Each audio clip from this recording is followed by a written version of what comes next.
तो लड़ना है तो क्रांतिकारी बन के लड़िए, किसी का झंडा लेकर घूमने की जरूरत नहीं है। आप कमाइएगा तो ही खाइएगा। ईरान। नमस्कार साथियों, उत्तर प्रदेश के बहराइच जैसी ही घटना बिहार से सामने निकल करके आई है कि बिहार के भागलपुर में एक लड़का मस्जिद पर चढ़ जाता है और चढ़ने के बाद वहां पर भगवा झंडा लहरा देता है। जिसके बाद क्या हुआ है वो हम आपको इस वीडियो में बताएंगे। साथ ही साथ हम आपको बताएंगे कि 5 तारीख यानी कि कल अमेरिका में चुनाव होने वाला है, उससे पहले हमारे देश में अजीब तरह का पाखंड चल रहा है जिसकी वीडियोस वायरल हो रही है, वो भी हम आपको इस वीडियो में बताएंगे। साथ ही साथ हम आपको बताएंगे खेसारी लाल यादव का एक बयान काफी ज्यादा सोशल मीडिया पे वायरल हो रहा है और ये बयान बिल्कुल बहराइच की घटना के बाद और जो देश में दंगा फैलाने में जो युवा शामिल होते हैं उनको समझाते हुए खेसारी लाल यादव का एक बयान वायरल हो रहा है, वो भी हम आपको इस वीडियो में बताएंगे। साथ ही हम आपको बताएंगे कि ईरान से 2 कपल्स आए हुए थे और वो ताजमहल के बाहर एक जगह पर नमाज पढ़ लेते हैं, उसके बाद उनके ऊपर कानूनी कार्रवाई हुई है। इन तमाम मुद्दों पर आज हम अपनी इस वीडियो में चर्चा करेंगे, तो आपसे गुजारिश है कि आप इस वीडियो को आखिर तक जरूर देखिएगा। सबसे पहले आप अपने स्क्रीन पर ये तस्वीर देखिए। इस तस्वीर में आप देख पाएंगे कि एक लड़का है और वो मस्जिद के ऊपर चढ़ा हुआ है और उसके हाथ में भगवा झंडा है। ये वीडियो बिहार के भागलपुर का बताया जा रहा है, जहां पर काली माता के विसर्जन के दौरान ये तस्वीर सामने निकल करके आई है और ये शर्मनाक तस्वीर कहीं ना कहीं बिहार में बढ़ती हुई भाजपा आरएसएस की नफरती सोच को भी दिखा रहा है कि भाजपा आरएसएस की नफरती सोच की तेजी से पैर पसार रही है बिहार के अंदर भी। वो बिहार जो बुद्ध और जेपी की धरती मानी जाती थी, जहां का सामाजिक सौहार्द इतना बेहतरीन था कि जब 1992 में बाबरी मस्जिद को लेकर के दंगे हुए थे उस वक्त भी बिहार शांत रहा था, लेकिन आज बिहार बदलता हुआ दिख रहा है नीतीश कुमार के राज में और वहां पर भी नफरती संगठन केवल नफरत फैलाते हुए दिख रहे हैं। और जो लड़का मस्जिद के ऊपर चढ़ करके भगवा झंडा फहरा रहा है, भगवा झंडा लहराता हुआ दिख रहा है, वो कोई शरीफ लड़का नहीं है, सीधा साधा लड़का नहीं है कि लोगों के बहकावे में आ करके वो इस तरह की हरकत कर रहा है। नवभारत टाइम्स की खबर के मुताबिक इसके ऊपर आपराधिक मुकदमे पहले से ही दर्ज है, यानी कि ये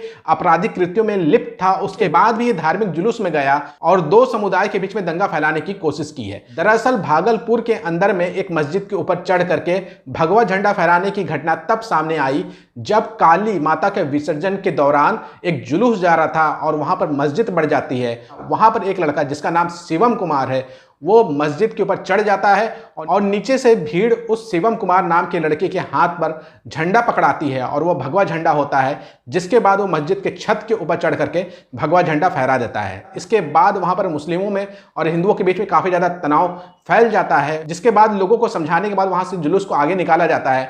बाद में शांति समिति बीच में आकर के मामले को ठंडा करती है और खबर अब ये आ रही है कि उस शिवम कुमार नाम के लड़के को पुलिस ने मुंगेर से गिरफ्तार कर लिया है। हम चाहते पहले आप वो वीडियो देख लीजिए। मैं संदीप आचार्य हूं करता उल्लम-खुल्ला घोषणा भारत में जो देशद्रोही है उनकी मां का भोज। तो आपने ये वीडियो देखा जिसमें एक लड़का जो है मस्जिद की छत पर चढ़ जाता है और भगवा झंडा फहराता है। ना सिर्फ उस जुलूस में मस्जिद के ऊपर चढ़ करके झंडा फहराया गया है, बल्कि वहां पर जो लाउड स्पीकर लगा हुआ था, जो डीजे में गाना बज रहा था, उसमें जो गाना बज रहा था वो गाना बज रहा था तुम्हारी माँ का डैश डैश डैश। इस तरह के नफरती गाने वो अपने धार्मिक जुलूस में बजा रहे हैं। वो धार्मिक जुलूस जिसमें माता काली का वो विसर्जन करने जा रहे हैं और वहां पर गाना बजा रहे हैं तुम्हारी माँ का। मतलब एक तरफ काली माता का पूजा भी करो और दूसरी तरफ माँ को गाली भी दो। ये संस्कार है नफरतियों के, भाजपा आरएसएस की सोच की कि वो अब धार्मिक जुलूसों में भी माँ को, स्त्रियों को गालियां देते हैं और दूसरे धर्म के लोगों को नीचे दिखाने के लिए उनके धार्मिक स्थलों पर चढ़ करके भगवा झंडा फहराते हैं। इस घटना के बाद तेजस्वी यादव का भी बयान सामने आया है और तेजस्वी यादव ने क्या कहा है आप अपनी स्क्रीन पे देखें। तेजस्वी यादव मुख्यमंत्री नीतीश कुमार के ऊपर निशाना साधते हुए कह रहे हैं, मुख्यमंत्री नीतीश कुमार जी से मिली जमीन, प्रोत्साहन, प्रयोजन एवं आत्मविश्वास के बल पर आरएसएस और बीजेपी के लोग भागलपुर में मस्जिद पर चढ़कर झंडा लहरा रहे हैं। अब प्रदेशवासी कह रहे हैं कि अस्वस्थ के कारण श्री नीतीश कुमार जी आरएसएस से भी अधिक खतरनाक हो चुके हैं। यानी कि सीधा निशाना साध रहे हैं तेजस्वी यादव नीतीश कुमार के ऊपर हैं और कह रहे हैं कि बिहार की प्रशासन की जिम्मेदारी नीतीश कुमार के हाथ में है। वो खुद को प्रशासन बाबू भी कहते हैं और उनके प्रशासन के नाक के नीचे इतनी बड़ी घटना को अंजाम दिया जाता है, दंगे कराने की साजिश की जाती है और नीतीश कुमार की प्रशासन हाथ पे हाथ धरे बैठी रह जाती है। वहीं दूसरी बड़ी और अजीब खबर सामने ये निकल करके आ रही है कि कल अमेरिका में चुनाव होने वाला है, उससे पहले भारत में कुछ साधु संत जो हैं वो ट्रंप की फोटो लगा करके पूजा अर्चना करना शुरू कर दिए हैं। इसका वीडियो भी काफ़ी ज़्यादा सोशल मीडिया पे वायरल हो रहा है और लोग काफ़ी ज़्यादा मजा ले रहे हैं। लोग क्या कह रहे हैं वो हम आपको आगे दिखाएंगे, लेकिन देखिए कि हमारे देश में कैसे पाखंड किया जा रहा है, आप अपने आंखों से देख लीजिए।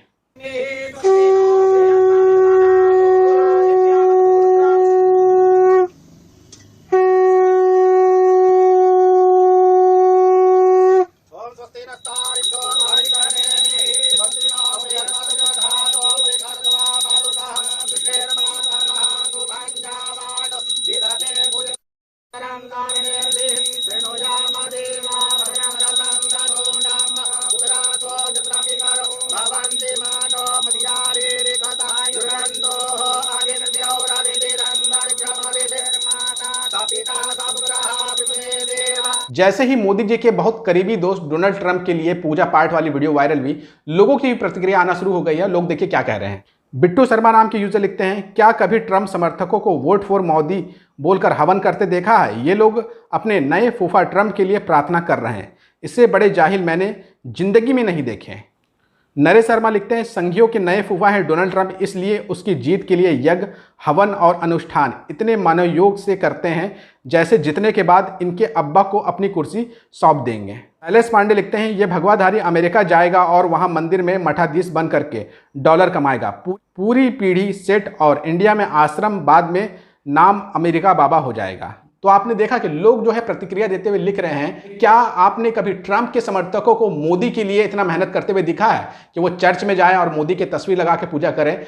ये कभी भी अमेरिका के लोग नहीं करते हैं, यहाँ तक कि ट्रंप के समर्थक भी नहीं करते हैं। लेकिन हमारे देश में अंधभक्तों की और मंदबुद्धियों की कमी नहीं है, जो इस तरह की हरकत करके अपने देश की छवि को भी धूमिल कर रहे हैं। वहीं बिहार से ही एक और वीडियो वायरल हुआ है। बिहार में खेसारी लाल यादव का एक बयान वायरल हो रहा है। बिहार के युवाओं को समझा रहे हैं कि आप लोग जो है किसी राजनीतिक पार्टी के बहकावे में आकर के किसी दंगे में शामिल हो जाते हैं या फिर किसी धार्मिक यात्रा में किसी दूसरे धर्म के धार्मिक स्थल पर चढ़ करके अपना झंडा लहरा देते हैं और गंदे गंदे गाने बजाते हैं, जिसके बाद कार्रवाई आपके ऊपर ही होती है। चाहे सरकार किसी की रहे, कार्रवाई आपके ऊपर होती है। आपका भविष्य अंधकार में चला जाता है।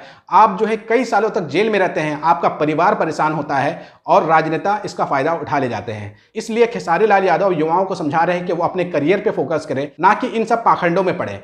खेसारी लाल यादव क्या कह रहे हैं आप खुद सुनिए। तो लड़ना है तो क्रांतिकारी बन के लड़िए, किसी का झंडा लेकर घूमने की जरूरत नहीं है। आप कमाइएगा तो ही खाइएगा। आज चुनाव है, सब आदमी अपना अपना झंडा देकर आपको गुरबत बना के कौन विकास कर सकता? कोई नहीं। जब आप कमाइएगा तभी ना खाइएगा। तो जब कमाइएगा तभी खाइएगा, तो हम किसी के पीछे भागेंगे क्यों?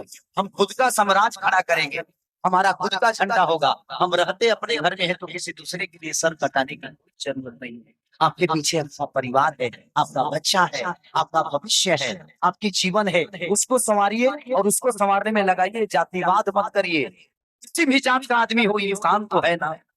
तो आपने खेसारी लाल यादव को सुन लिया। वहीं एक खबर जो है उत्तर प्रदेश की आगरा से सामने निकल करके आ रही है कि दो पर्यटक आए हुए थे जो कि कपल थे और वो ताजमहल देखने गए थे।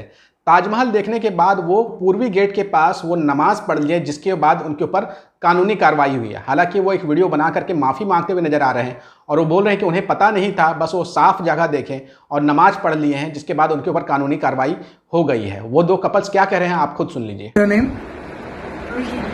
And what's yours? Son. Which country you belongs to? Iran. What had happened? I was crying. I am searching for a place, clean place in the road, street, but didn't clean place. I found a clean place. That after that I know this temple.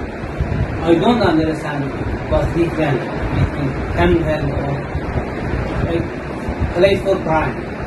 I go to the temple and pray. After that, somebody told me that you must don't go to this temple. I told to him that I apologize.